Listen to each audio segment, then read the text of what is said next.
Jacques et le haricot magique. Il était une fois un pays où les habitants étaient très pauvres. Un ogre terrible vivait dans le ciel et sa femme descendait la nuit pour voler le bétail et les récoltes afin de le nourrir. Dans ce pays, Jacques, un jeune garçon, habitait avec sa mère une petite ferme isolée. Il n'avait plus qu'une seule vache qui était vieille et donnait peu de lait. Alors, un jour, la mère de Jacques envoya son fils vendre la vache au marché. Jacques était triste car il l'aimait bien. « Essaie d'en tirer un bon prix, » lui dit sa mère. Sur le chemin, Jacques croisa un vieil homme qui admira sa vache, tant il la trouvait belle. Il lui proposa de l'acheter contre 3 graines de haricots. « Vous plaisantez, ce n'est pas suffisant. »« Mais si tu verras, » lui dit l'homme, « ces graines sont magiques. Plante-les avant la nuit et tu seras bientôt riche. Moi, je te promets que je m'occuperai bien de ta vache. » Jacques accepta et il rentra à la ferme, pensant avoir fait une bonne affaire. À son retour, la mère de Jacques devint furieuse. « Tu as donné la vache contre 3 haricots, espèce d'idiot !» Et, de rage, elle jeta les 3 graines par la fenêtre. Ce soir-là, Jacques alla se coucher sans avoir dîné. Lorsque Jacques se réveilla, il vit que les graines de haricots avaient germé pendant la nuit. Une gigantesque tige avait poussé. Elle était si haute qu'elle se perdait très haut dans le ciel. Jacques eut envie de grimper le long de cette tige. « Ne fais pas ça !» lui dit sa mère, « cela peut être dangereux. » Mais Jacques commençait déjà à l'escalader. Il monta, monta, monta si haut qu'il atteignit les nuages.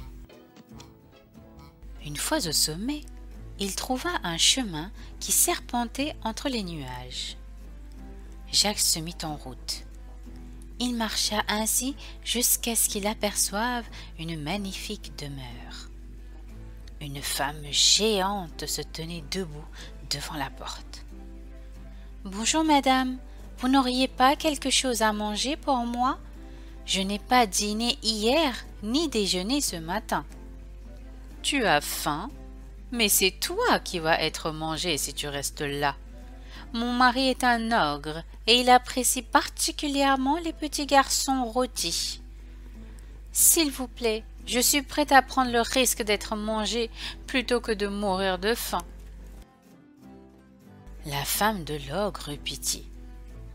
Elle fit entrer Jacques à la cuisine et lui servit du pain et un gros morceau de fromage. Jacques se régalait lorsque... boum, boum, boum! Toute la maison se mit à trembler. C'était l'ogre qui revenait. « Malheur, » dit la femme, « si l'ogre te voit, il te dévorera. » Jacques devait se cacher. Alors il se précipita à l'intérieur du four, juste au moment où l'ogre entrait dans la cuisine. L'ogre était réellement gigantesque, avec une longue barbe, de grandes dents et de larges narines. « Ça sent le petit garçon par ici, » déclara-t-il de sa grosse voix. « Cric, crac, croc ! Je renifle l'odeur d'un marmot.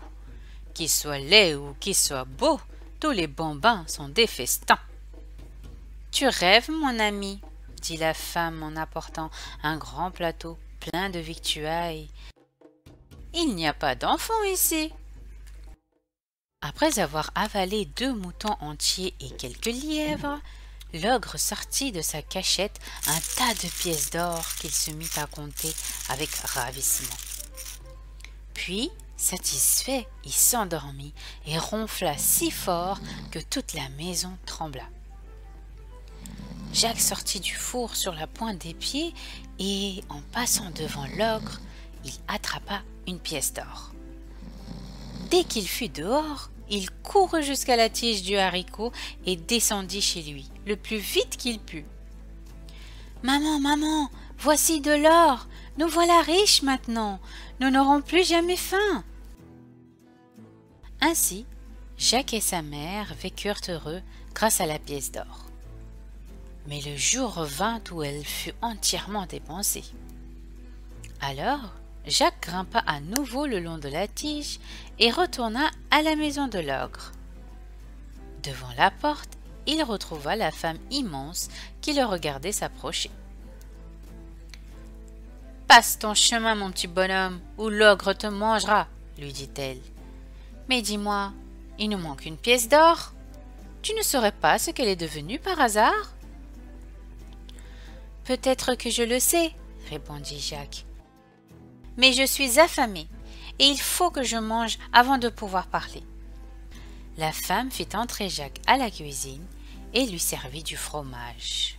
Mais, boum, boum, boum, les pas de l'ogre firent à nouveau trembler la maison. Tout se passa comme la première fois.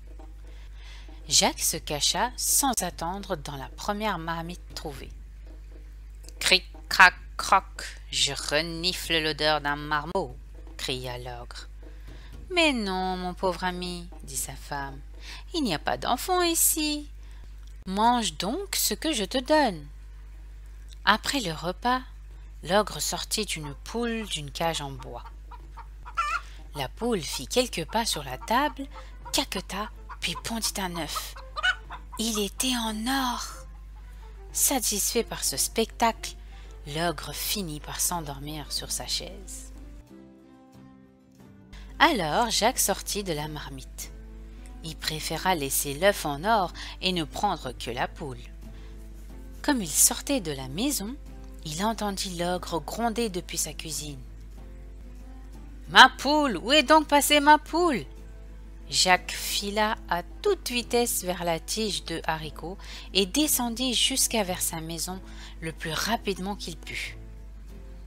Dorénavant, grâce à la poule aux œufs d'or, Jacques et sa mère ne manquèrent plus de rien.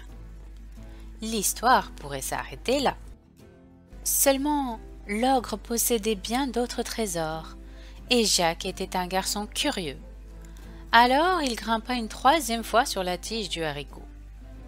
Une fois arrivé devant la maison de l'ogre, il entra directement à la cuisine, où il se cacha dans une boîte à fromage qu'il referma à l'aide de son couvercle. À peine y était-il entré qu'il entendit l'ogre s'approcher. Il était accompagné de sa femme.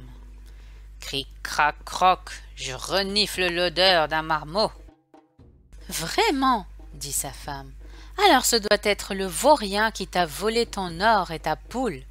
Il est sûrement caché dans le four ou dans une marmite. » L'ogre et sa femme cherchèrent partout, dans tous les placards, tous les tiroirs, toutes les armoires, mais ils ne songèrent pas à la boîte à fromage.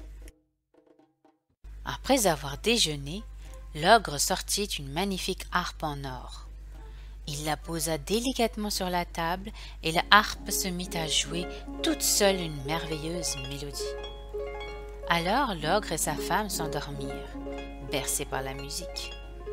Jacques quitta la bassine, s'empara de la harpe et décompa en toute hâte.